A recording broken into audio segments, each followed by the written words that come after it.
What if it was you that found the cold, still body of a stranger on a beach, dressed to perfection, with no name, no past, and only a single chilling clue in his pocket?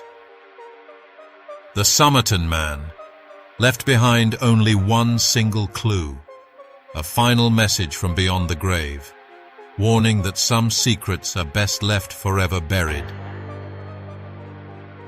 This is the true story of the Dead Man's Code, Australia's chilling unsolved mystery. The beach was quiet on that grey December morning in 1948. The waves lapped softly against the shore, masking the faint sound of approaching footsteps. Footsteps that stopped, abruptly, at the sight of something unsettling. A man laying back, partly on the sand, partly propped up against the rocks, his body perfectly still, his face entirely expressionless, as though he had simply fallen asleep under the Australian sky. But something was more than chilling about this scene. Something was very definitely not right. Authorities were called and arrived quickly, scanning the scene with a mix of curiosity and unease. The man was impeccably dressed in a suit and tie, his shoes polished to a gleam, but unusually, his clothing bore no labels whatsoever, no brand, nothing that could give him an identity. It was as if every trace of him as a living human had been very purposefully erased. His face betrayed no struggle, no fear. An unlit cigarette lay tucked behind his ear, as though placed there carefully, perhaps as an eerie symbol of unfinished business. As they searched his pockets, one unsettling detail after another began to emerge. His pockets contained a single bus ticket and a single train ticket, both used, suggesting that he had travelled here intentionally. Yet there was not a single clue as to why. A pack of chewing gum and a peculiar metal comb were also found on him, but not a single trace of identification. It was as if he were a ghost, someone who had been completely scrubbed clean from existence. And if this was the case, at whose wish? The investigation moved on, but each lead seemed to wither and die. Days turned to weeks, yet still no one came forward to claim him. Then a few months later, one of the investigators made a grim discovery. A tiny folded piece of paper, hidden in the man's watch fob pocket. Almost as though it were a parting message, left for those who would dare to look close enough. The words written on the paper read simply, "Tamam Shud." The words themselves were strange and more than a little chilling.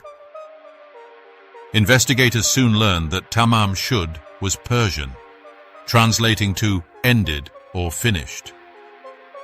The phrase appeared at the end of an ancient book of poetry, the Rubaiyat of Omar Khayyam. But what was this dark message doing hidden in the suit pocket of a dead man? A man whose past seemed to have been fully and forever erased. After a public appeal, a local man came forward, holding an edition of the Rubaiyat that chillingly seemed to exactly match the torn fragment. Astonishingly, the back cover of the book bore indentations, scribbled letters and numbers, etched almost invisibly, but still unmistakably there. It was a cryptic series, a code that taunted, teased and terrified, alluding to secrets from the beyond, as if it were a language meant for the dead, and the dead alone. Then, a strange connection surfaced.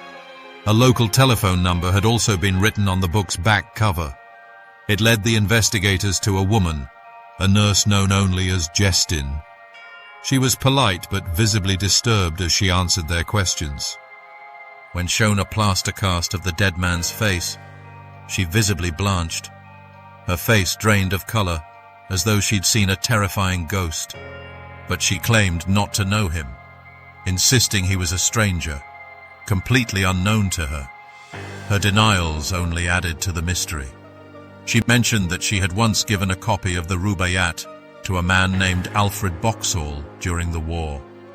When investigators tracked down Boxall, however, he was very much alive, and his copy of the Rubaiyat was still intact. The final words, "Tamam shud," untouched. The sense of dread deepened, as though the case had reached into something darker, something that somebody wanted to be kept forever unknowable. And so far, they were getting their wish. The Somerton Man's identity remained unknown. His cause of death remained unknown. Why he was on Somerton Beach on December 1st, alone but smartly dressed in suit and tie, remained unknown. The Somerton Man's fingerprints were sent around the world, but still no one could identify him. For decades, the Somerton Man haunted Australia's collective memory. Some made suggestions of espionage, others of curses, but no one really knew. Each time someone tried to get close to the truth, it seemed to slip further away, like a shadow at the corner of your eye. Years passed, and the case grew cold. But in 2022, a team of scientists announced a breakthrough. Through painstaking DNA analysis, they were able to finally identify the Somerton Man as Carl Webb, an electrical engineer with a past every bit as mysterious as his death. But still, even with the dead man now identified, many more questions lingered, just as they always had. Why had he come to Somerton Beach that night? Why had he erased his own identity?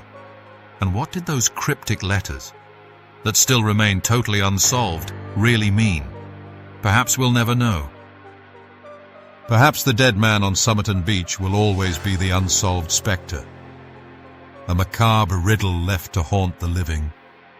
And the mysterious message he left behind, Tamam shud, ended, finished, seems a promise, a disturbing message from beyond.